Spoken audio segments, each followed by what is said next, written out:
Manishma, what's up? Anashim Mishporka, Bayit Yasharel, Shalom Yehudim. We greet you all, Bayit Yasharel, this Shabbat as we come together in fellowship because you are a part of the house of Yasharel.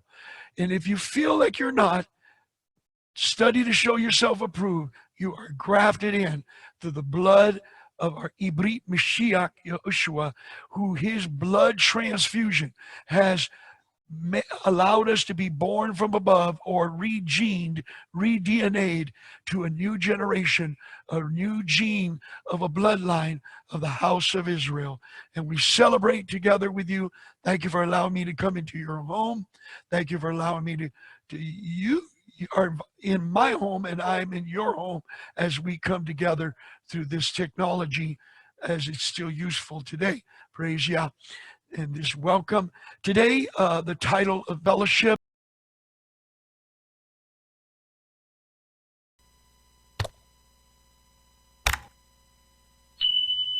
Numbers chapter 13.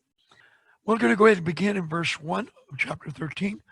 And Yahushua spoke to Moshe, saying, send men to spy out the land of Canaan, which I am giving to the children of Yasharel.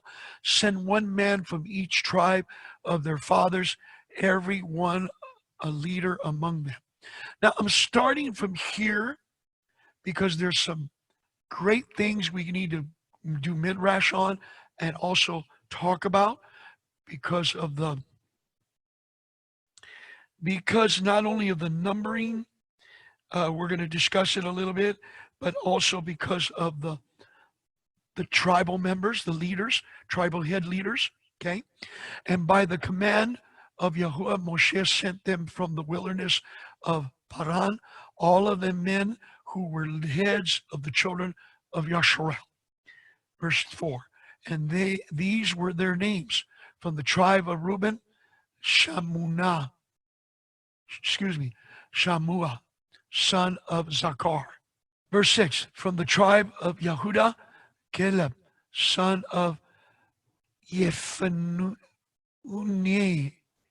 From the tribe of Ashakar, Yagal, son of Yosef. From the tribe of Ephraim, Yahushua, son of Nun. Very important. Yahushua, Caleb. Two tribal leaders.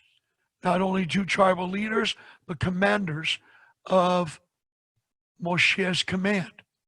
Okay? So very important.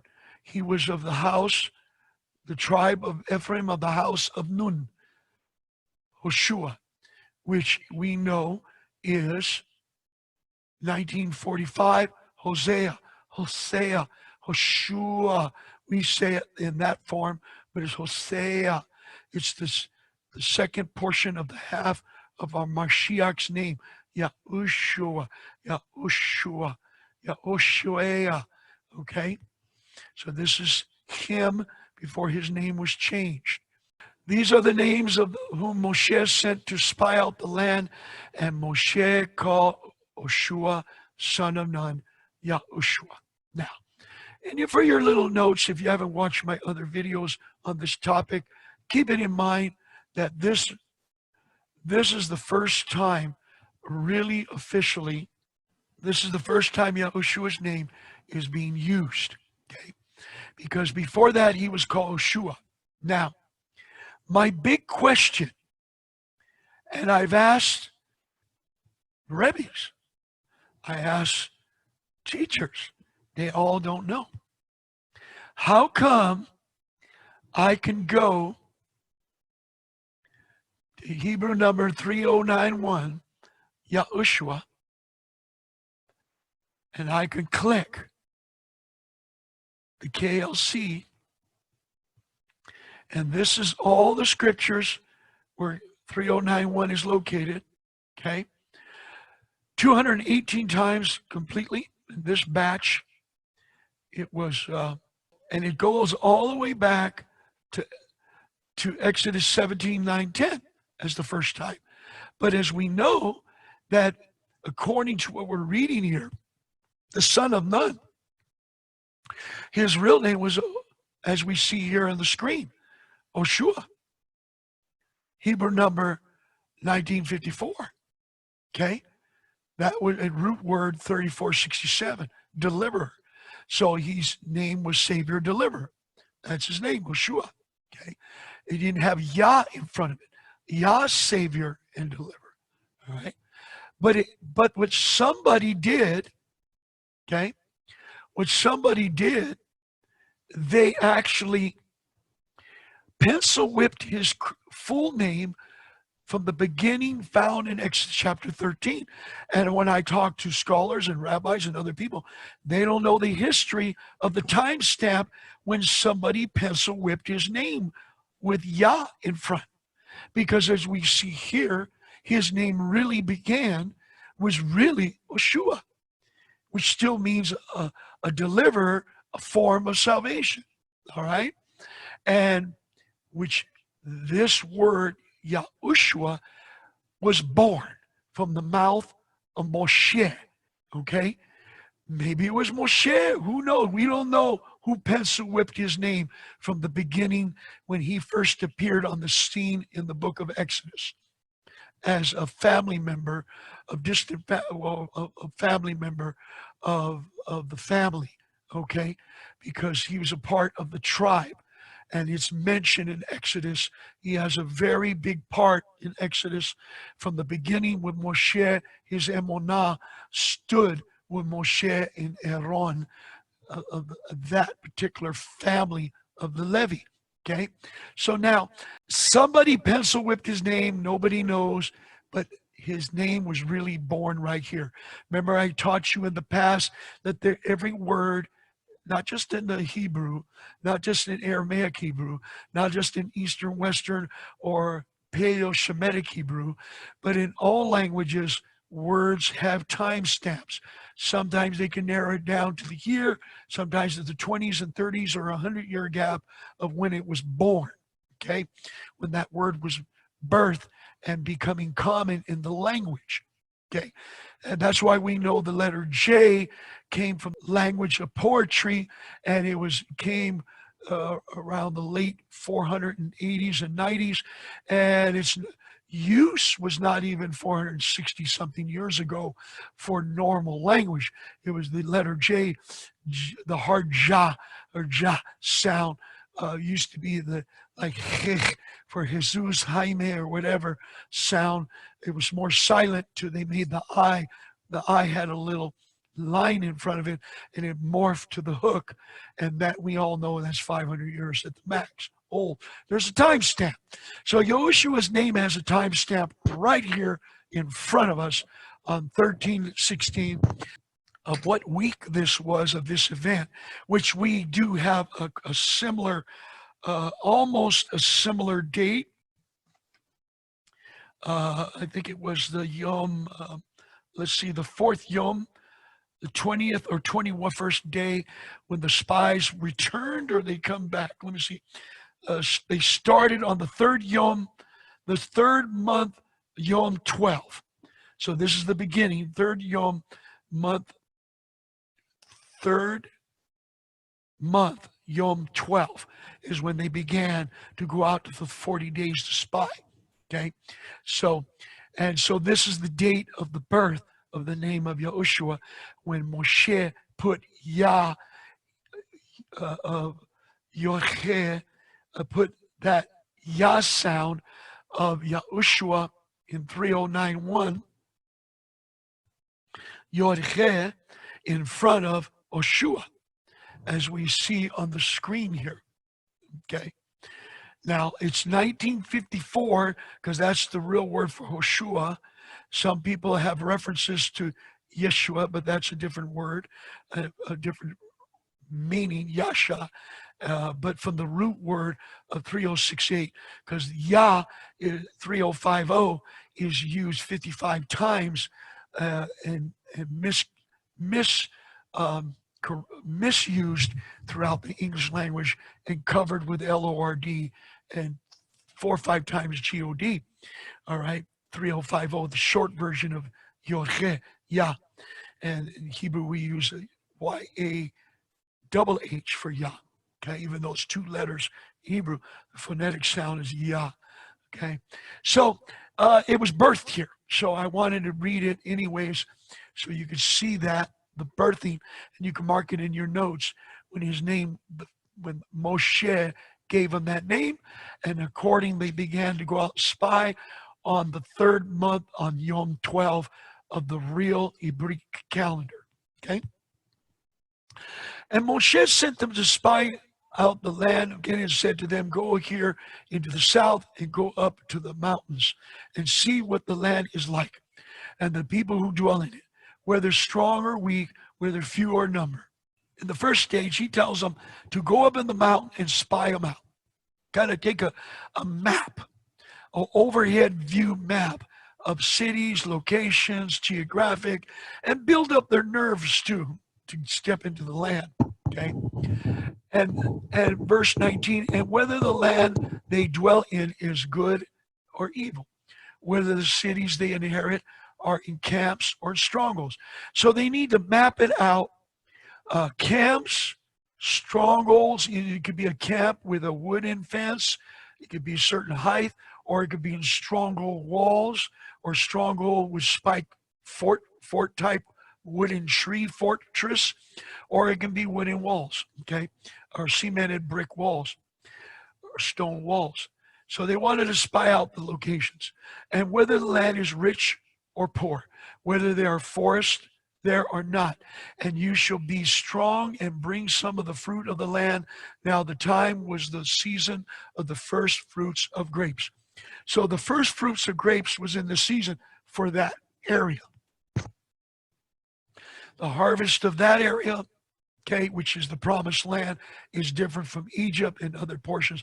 Sometimes it could be a week to a month, depending on the season and the weather of the year past, of how the first harvest, betad, how the first fruits work in that particular region. And they went up and spied out the land from the wilderness of Sin as far as Rehob, near the entrance of Hamath.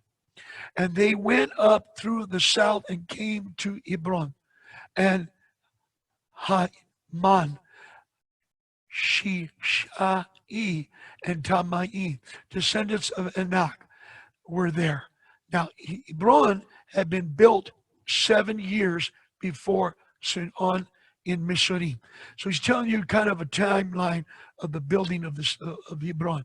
Now, of course, Hebron is the area where the tombs, Machpelah of our forefathers, which is where Adam and Hawa are there in a cave, which eventually Abraham, Ishaq, Yaakov will be there as well. So this is the location also. So they're familiar with that location. And they came to the Wadi Eshkol and cut down from there a branch with one cluster of grapes, and they bore it between two of them on a pole, also of the pomegranates and of the figs. So the clusters were giant, huge clusters. We know that the pressure of the earth was a little few more pounds pressure. Wasn't like before the flood, 7 pounds. It could be about 2 or 3 more pounds than it is today. And the pressure of poundage creates things grow larger, bigger, even the people of the earth, as well as plants, lizards, fruits, vegetables, grew a little larger because of the better water and better pressurization of the oxygen in the air. Okay, so, and then in verse 25, and they returned from spying out the land after 40 yameems. Okay, now it comes the report. Now when they returned, it was on the 4th Yom month, 4th Kodesh, Yom 20 to 21. Okay, when this incident we're about to read. So they returned, they left on the 3rd month, Yom 12. They returned on the 4th month, and that particular 3rd month had a 31 yomeems. So on the 4th month, okay, because the cycle is 30, 30, 31, 30, 30, 31, and the cycle of the 4th month is a 30 yomim. All right, so the 4th month, Yom 20 to 21. So is when they had a bad report. Okay. And they went and came to Moshe and Aaron, all the congregation of the children of Yisrael in the wilderness of Paran at Kadesh. And they brought back word to them and to all the congregation and showed them the fruit of the land. I mean, if the 12 spies returned and I've seen the size of the fruit and everything the Father promised, that the land is a land of milk and honey. And how many when they mean milk and honey, it doesn't mean cows giving milk. It's several forms of the milk. It could be the milk of the grain of the first grain offering, is the milk also of the sap, the early part of the milk of the grain before it gets hard, as well as the milk of goats. Okay, because we believe, and a lot of people have proof, we believe that people, when they say milk and honey, they're talking about the milk of goats. The cow milk is for cows, not for human consumption. That's a whole different understanding of it, what cow milk, dairy products do to the arteries of our heart, and goat milk does not do that to us in our arteries of our heart. That's another story, another program, though. Okay, so we got to get the understanding. Milk and honey could also be the type of omar, or the type of the first offering of the grain, where you crush it and the grain turns like a milky substance, where we give some sweet, different flavors. People make different recipes of different things today with that particular milky substance. Okay, so it confirmed what the Father said to them, all the congregation, and when they showed the fruit of the land, that everything he said was true. He wanted him to get a good report, and they reported to them and said, "We went to the land where you sent us, and truly it flows with milk and honey, and this is its fruit. But the people who dwell in the land are strong, and the cities are walled, very great. And we saw the descendants of Anak there too. The Amalekites dwell in the land of the south, while the Hittites and the Jebusites and the Amorites dwell in the mountains, and the Canaanites dwell by the sea. They were beach people, and along the banks of the Yarden." Okay. Now, when we look at this, when he says in verse 28, Anak, or Naki, okay, it says strangling, but if I looked up in the reference, what I'm not going to do, you can look it up. These particular beings were giants. Basically, they were the giants. Okay, they were the children of the offspring of the fallen messengers. Right, they're Nephilim. They're fallen ones. They're part of the ancestry of one of the fallen messengers.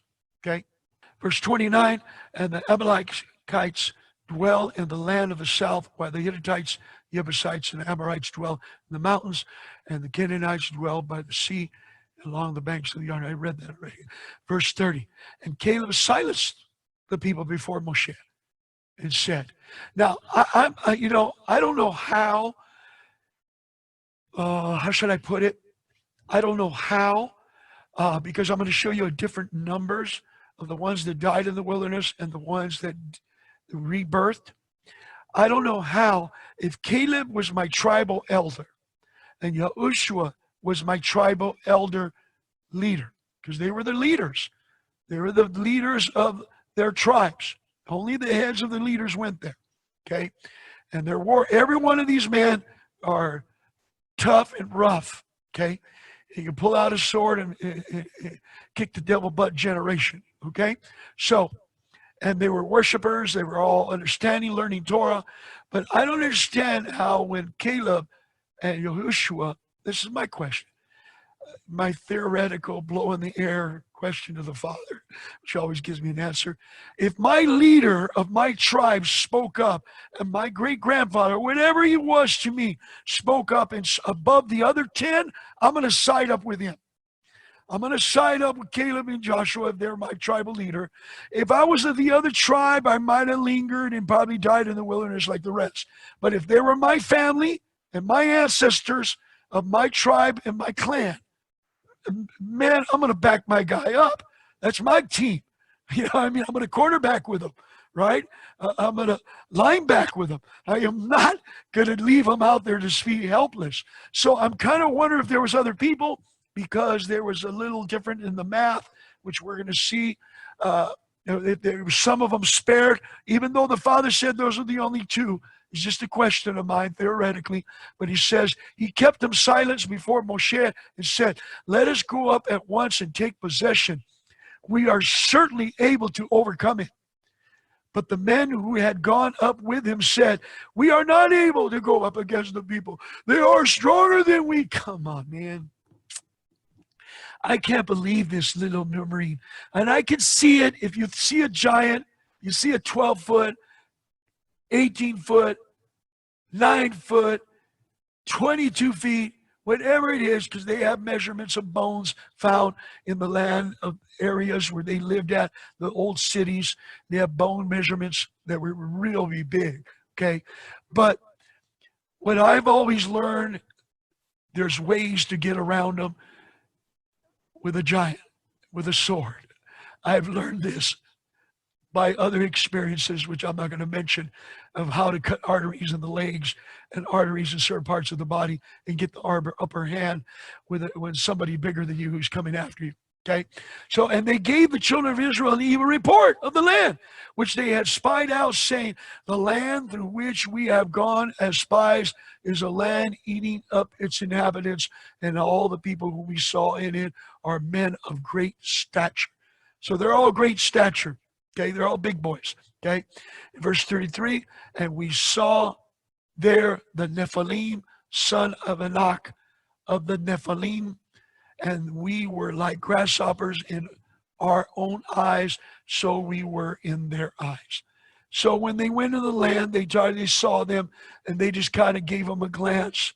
Probably said, I'm not hungry enough to eat that one, you know, because I heard there were certain tribal red hair ones living in the mountains that were actually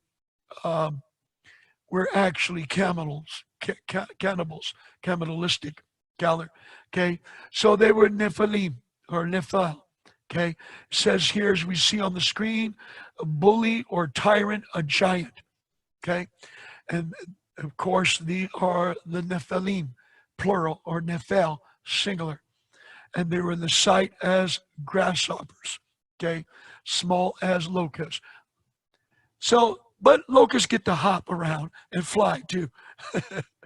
So anyways, so this is the view they have. This is the report they gave. Let's go to chapter 14. As we go to chapter 14, before we read the chapter 14, does anybody have input, a midrash, a question, any input, any question, or any theories or anything to this point before we read? The Yahushua is in the son of Nun. Is that a representation of the Mashiach? Is that the first time that actual, is that referring to the Mashiach? Yeah, no. See, I have a video, 3-part series on the name. It says Yahushua versus Yahusha, or Yeshua. Okay. I have a 3-part series. It's old. I got to redo it. This is the first time his name appears in history. You put the Yah in front of Hoshua, and you got Yahushua. In Israel, they say Yehoshua, right? They say Yehoshua. But if I look at right now, I got in chapter 14. Okay, and you got Yehoshua, son of Nun. Now, the reason they put an E there, part of it's error, and part of it is because in Israel, they don't want to say Yah, so because they don't want to put Yah, even though they say Benjamin Netanyahu, they have Yah in there, Hebrew number 3050.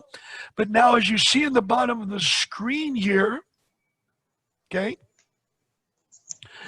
now as you see at the bottom of the screen, this is what I'm not going to get into it because you got to go to that other video for thorough edification. You see how it's spelled, Okay. Yod-He Vav Shin Vav Ayin, or Yod-He U Shin U Ayin. Okay? 6 letters Yes, sir. or 5 letters. But you notice that the phonetic sound is still the same. This one's for that one. This one's for that one. This is the error that people say. They try to shorten his name and take an extra H off for Joshua or Shua.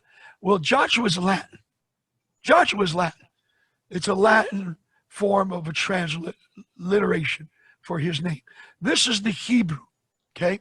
Now look at the phonetic sound. Yahushua. Yahushua. Okay? Now, if you look where my cursor finger, my pointer is, you see the E is high. Yes. Those are called. There's a bunch of words when you're in Old English. When I grew up in school, and my father and mother was more.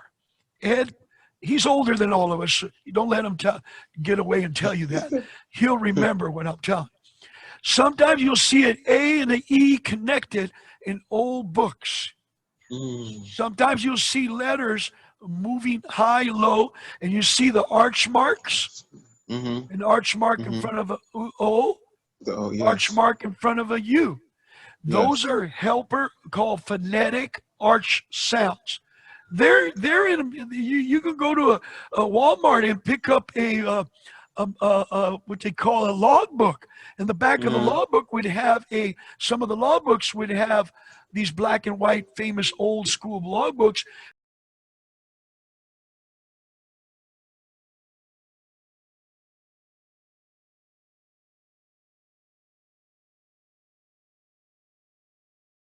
We'd have a timetable chart. It would have a chart for